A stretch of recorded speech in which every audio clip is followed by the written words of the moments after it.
हरे कृष्ण दोस्तों आज हम कर्म और भाग्य के बारे में जानेंगे। श्री विष्णु और नारद मुनि जी के बीच में वार्तालाप हुई है। एक बार देवर्षि नारद वैकुंठ धाम गए। वहां उन्होंने भगवान विष्णु को नमन किया। नारद जी ने श्री हरि से कहा, प्रभु, पृथ्वी पर अब आपका प्रभाव कम हो रहा है। धर्म की राह पर चलने वाले को कोई अच्छा फल नहीं मिल रहा। जो पाप कर रहा है उसका भला हो रहा है। तब श्री हरि विष्णु ने मुस्कुराते हुए कहा, ऐसा नहीं है देवर्षि, जो भी हो रहा है सब नियति के माध्यम से हो रहा है।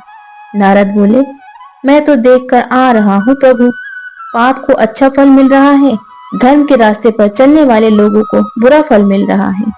भगवान ने फिर मुस्कुराकर कहा, कोई ऐसी घटना बताओ। नारद ने कहा, अभी एक जंगल से आ रहा हूँ। वहां एक गाय दलदल में फंसी हुई थी। कोई उसे बचाने वाला नहीं था। तभी एक चोर उधर से गुजरा। गाय को फंसा देखकर भी वह नहीं रुका। वह उसके ऊपर पैर रखकर दलदल को लांग कर निकल गया।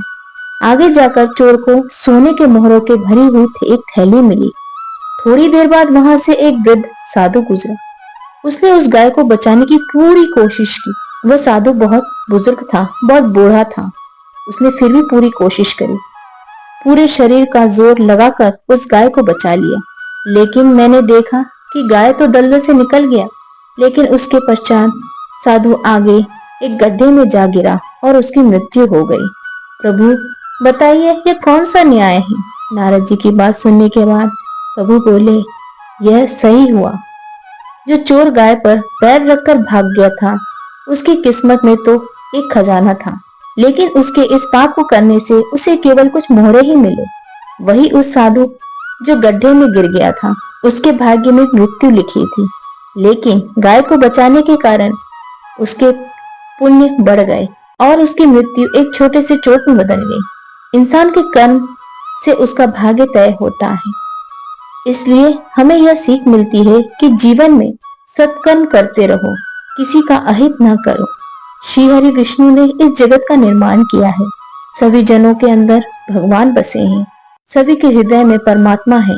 हमें अच्छे कर्म करना चाहिए, गलत रास्ते पे कभी नहीं चलना चाहिए। हमारे कर्म ही हमारे भाग्य को बदलता है। इसलिए किसी पे आश्रित मत रहिए।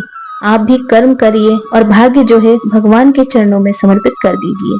वह आपके कर्म के हिसाब से आपको आपके भाग्य का फल अवश्य देंगे। इस बात को सुनते ही नारद मुनि अत्यंत प्रसन्न हुए और इस प्रभु की लीला पे वो बोले, प्रभु, आपकी लीला अपरंपार है, आपको समझ पाना असंभव है। आपके श्री चरणों में कोटि कोटि नमन है। ऐसा कहकर नारद मुनि अपने भ्रमण के लिए निकल गए। तो दोस्तों, कर्म कीजिए, भाग्य जो है भगवान बना देंगे। भगवान के चरणों में आपको अपने कर्म को समर्पित कर देना चाहिए। प्रभु आपकी हर मनोकामना, हर रास्ते सुलभ करेंगे। आज की ये वीडियो आपको कैसी लगी कमेंट करके जरूर बताइएगा और मेरे चैनल को लाइक शेयर सब्सक्राइब कीजिएगा। हरे कृष्ण दोस्तों।